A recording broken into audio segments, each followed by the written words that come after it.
الحمدللہ رب العالمین والعاقبۃ للمتقین والصلاۃ والسلام علی اشرف الانبیاء والمرسلین اما بعد اعوذ باللہ من الشیطان الرجیم بسم اللہ الرحمن الرحیم۔ آج کے روز انشاءاللہ تعالی اللہ تبارک تعالیٰ کے نیک لوگ اعتکاف کی نیت سے مسجد میں جمع ہوں گے اور اعتکاف کے لیے بیٹھ جائیں گے۔ اعتکاف والا عمل کتنا بابرکت اور کتنا فضیلت والا ہے، آج کا بیان اسی متعلق ہے۔ اس لیکچر میں آج ہم جانیں گے کہ اعتکاف کے کتنے فضائل ہیں۔ حدیث کے اندر آتا ہے، آپ صلی اللہ علیہ وآلہ وسلم کا ارشاد گرامی ہے کہ جو شخص اللہ تعالیٰ کی خوشنودی کے لیے ایک دن کا اعتکاف کرے گا، اللہ تعالیٰ اس کے اور جہنم کے درمیان میں 3 خندقوں کو آڑ بنا دیں گے، جس کی مسافت آسمان و زمین کے درمیانی مسافت سے بھی زیادہ چوڑی ہوگی۔ ایک اور حدیث میں حضرت حسین ابن علی رضی اللہ تعالی عنہ سے مروی ہے کہ حضرت صلی اللہ علیہ وآلہ وسلم نے ارشاد فرمایا، جو شخص رمضان میں 10 روز کا اعتکاف کرے تو اس کا یہ عمل 2 حج اور 2 عمروں جیسا ہوگا۔ اور طبرانی کی ایک روایت میں یہ الفاظ ہیں، رمضان کے 10 دن کا اعتکاف 2 حج اور 2 عمروں جیسا ہے۔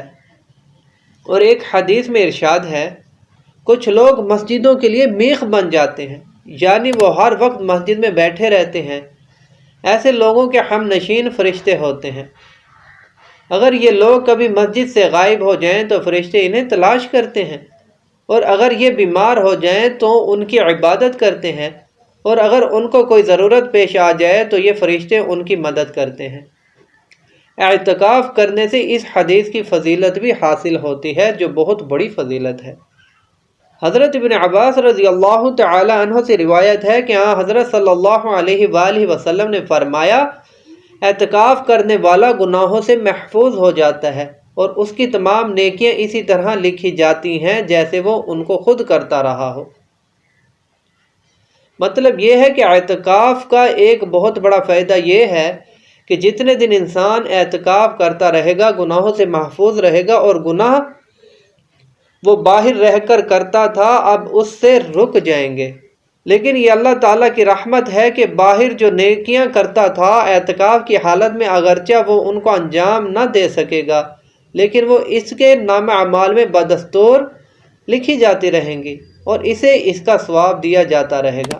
مثلا کوئی شخص مریضوں کی عیادت یا تیمارداری کرتا تھا، یا غریبوں کی امداد کیا کرتا تھا، یا کسی عالم یا بزرگ کی مجلس میں جایا کرتا تھا، یا تعلیم و تبلیغ کے لیے کہیں جاتا اور اعتکاف کی وجہ سے یہ کام نہیں کر سکا، تو وہ ان نیکیوں کے ثواب سے محروم نہیں ہوگا، بلکہ اس کو بدستور نیکیوں کا ایسا ہی ثواب ملتا رہے گا جیسا خود ان کو انجام دیتا رہا ہو۔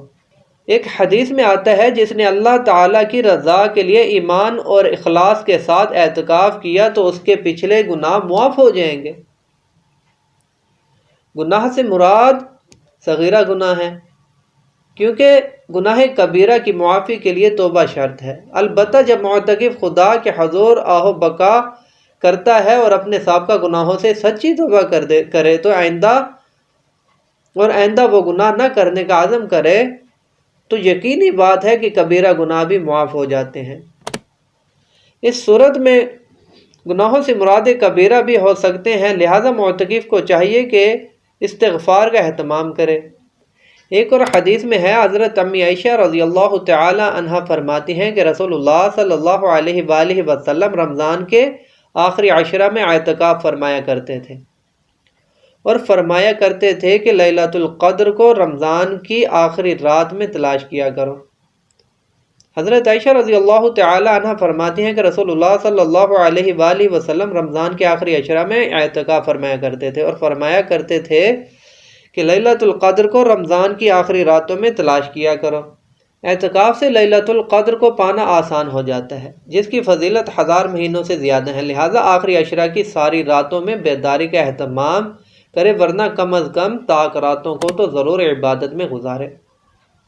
حضرت تھانوی رحمہ اللہ تعالی علیہ نے لکھا ہے، جو شخص خلوص کے ساتھ رمضان المبارک کے آخری عشرہ کا اعتکاف کرتا ہے، اس کو 40 دن تک سرحد اسلام کے محافظ کا درجہ حاصل ہوتا ہے، اور جو شخص سرحد اسلام کی حفاظت کرتا ہے اللہ تعالیٰ اس کو گناہوں سے اس طرح پاک صاف کر دیتا ہے جیسا کہ نومولود بچہ کا حال ہوتا ہے۔ اللہ اکبر۔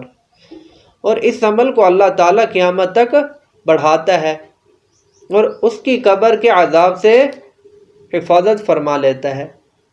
حضرت عائشہ رضی اللہ تعالی عنہ فرماتی ہیں کہ نبی کریم صلی اللہ علیہ وآلہ وسلم رمضان کے آخری عشرے کا اعتکاف فرمایا کرتے تھے، یہاں تک کہ اللہ تعالیٰ نے آپ صلی اللہ علیہ وآلہ وسلم کی وفات فرمائی، پھر ازواج مطہرات اعتکاف کرتی رہیں۔ اس حدیث سے اعتکاف کی اہمیت معلوم ہوئی کہ آپ صلی اللہ علیہ وآلہ وسلم نے ہمیشہ اس پر عمل فرمایا۔ حضرت عبداللہ بن عمر رضی اللہ تعالیٰ عنہ فرماتے ہیں کہ رسول اللہ صلی اللہ علیہ وآلہ وسلم رمضان کے آخری عشرہ کا اعتکاف فرمایا کرتے تھے، اور نافع مشہور تابعی ہیں جنہوں نے یہ حدیث ابن عمر رضی اللہ تعالیٰ عنہ سے روایت کی ہے۔ فرماتے ہیں کہ ابن عمر رضی اللہ تعالیٰ عنہ نے مجھے مسجد میں وہ جگہ بھی دکھائی جہاں آپ صلی اللہ علیہ وآلہ وسلم اعتکاف فرماتے تھے۔ حضرت صلی اللہ علیہ وآلہ وسلم صرف 2 مرتبہ آخری عشرہ کا اعتکاف نہیں کر سکے۔ ایک جب ازواج مطہرات نے اعتکاف کے لیے مسجد میں خیمہ لگا لیا تو ناراضگی سے سب خیمے اٹھوا دیے اور خود بھی اعتکاف نہیں فرمایا، اور اس کے بدلہ میں شوال میں 10 دن کا اعتکاف فرمایا۔ دوسرا فتح مکہ کے سال، چونکہ غزوہ فتح مکہ رمضان المبارک میں پیش آیا اور 10 رمضان المبارک کو 10,000 صحابہ کے ساتھ مکہ مکرمہ روانہ ہوئے۔ اس کے بعد کے سال میں 20 دن کا اعتکاف فرمایا۔ چنانچہ حضرت انس رضی اللہ تعالی عنہ سے روایت ہے کہ آپ صلی اللہ علیہ وآلہ وسلم مقیم ہوتے تو رمضان کے عشرہ اخیر کا ضرور اعتکاف فرماتے، اگر مسافر ہوتے تو آئندہ سال 20 دن کا اعتکاف فرمایا کرتے۔ حضرت نافع ابن عمر رضی اللہ تعالی عنہ سے روایت ہے کہ جب حضرت صلی اللہ علیہ وآلہ وسلم اعتکاف فرماتے تو استوانہ توبہ کے پیچھے یا تو آپ صلی اللہ علیہ وآلہ وسلم کا بستر بچھا دیا جاتا تھا یا چارپائی ڈال دی جاتی تھی۔ استوانہ توبہ یہ ایک پتھر کا نام ہے۔ حضرت عائشہ رضی اللہ تعالی عنہ فرماتی ہے کہ حضرت صلی اللہ علیہ وآلہ وسلم ہر رمضان میں اعتکاف فرماتے تھے، بس جب فجر کی نماز پڑھتے تو اپنی اس جگہ پر تشریف لاتے جہاں اعتکاف کرنا ہوتا۔ راوی کہتے ہیں کہ حضرت عائشہ رضی اللہ تعالی عنہ نے بھی آپ صلی اللہ علیہ وآلہ وسلم سے اعتکاف کی اجازت مانگی۔ آپ صلی اللہ علیہ وآلہ وسلم نے اجازت دے دی، چنانچہ انہوں نے مسجد میں خیمہ لگا دیا۔ حضرت حفصہ رضی اللہ تعالی عنہ نے سنا تو انہوں نے بھی ایک خیمہ لگا لیا۔ حضرت زینب رضی اللہ تعالی عنہ نے سنا تو انہوں نے بھی ایک خیمہ لگا لیا۔ بس جب آپ صلی اللہ علیہ وآلہ وسلم فجر کی نماز سے فارغ ہوئے تو دیکھا کہ 4 خیمے لگے ہوئے تھے، ایک آپ کا اور 3 ازواج مطہرات کے۔ آپ صلی اللہ علیہ وآلہ وسلم نے پوچھا یہ کیا ہے؟ آپ صلی اللہ علیہ وآلہ وسلم کو ازواج مطہرات کے بارے میں بتایا گیا کہ یہ ان کے خیمے ہیں۔ آپ صلی اللہ علیہ وآلہ وسلم نے فرمایا انہوں نے ایسا کیوں کیا؟ کیا نیکی کی وجہ سے؟ ان خیموں کو نکال دو، اب میں انہیں نہ دیکھوں۔ چنانچہ خیمے اٹھا دیے گئے اور آپ صلی اللہ علیہ وآلہ وسلم نے بھی اعتکاف نہ فرمایا، یہاں تک کہ شوال کے آخری عشرے میں اعتکاف فرمایا۔ بہرکیف اس حدیث سے بہت سے فوائد حاصل ہوئے۔ ایک تو یہ بات معلوم ہوئی کہ اعتکاف کے لیے پردہ وغیرہ لگا کر کوئی جگہ گھیر لینا جائز ہے۔ اگلی حدیث جو آ رہی ہے اس سے یہ بھی معلوم ہوتا ہے کہ آپ صلی اللہ علیہ وآلہ وسلم کے لیے ایک ترکی خیمہ لگایا گیا، البتہ یہ جگہ گھیرنا اس وقت جائز ہے جب دوسرے معتکفین کو اس سے تکلیف نہ ہو، ورنہ کوئی جگہ گھیرے بغیر اعتکاف کرنا چاہیے۔ چنانچہ بعض علماء نے ازواج مطہرات کے خیمے اٹھوانے کی ایک حکمت یہ بھی بیان فرمائی کہ خیموں کی کثرت سے مسجد تنگ پڑنے کا اندیشہ بھی ہوا۔ دوسری بات حدیث سے یہ بھی معلوم ہوئی کہ عورت کو شوہر کی اجازت کے بغیر اعتکاف نہیں کرنا چاہیے، اور اگر وہ ایسا کرے تو شوہر کو اعتکاف ختم کروانے کا بھی حق ہے۔ نیز اگر شوہر اجازت دے چکا ہو پھر مصلحت اعتکاف نہ کرنے میں ہو تو سابقہ اجازت سے رجوع کرنا بھی جائز ہے، لیکن یہ واضح رہے کہ اس طرح اعتکاف کرنے کے بعد توڑنے سے اس دن کے اعتکاف کی قضا واجب ہوگی جس دن کا اعتکاف توڑا ہے۔ ہاں اگر اعتکاف شروع نہ کیا ہو تو پھر قضا واجب نہیں۔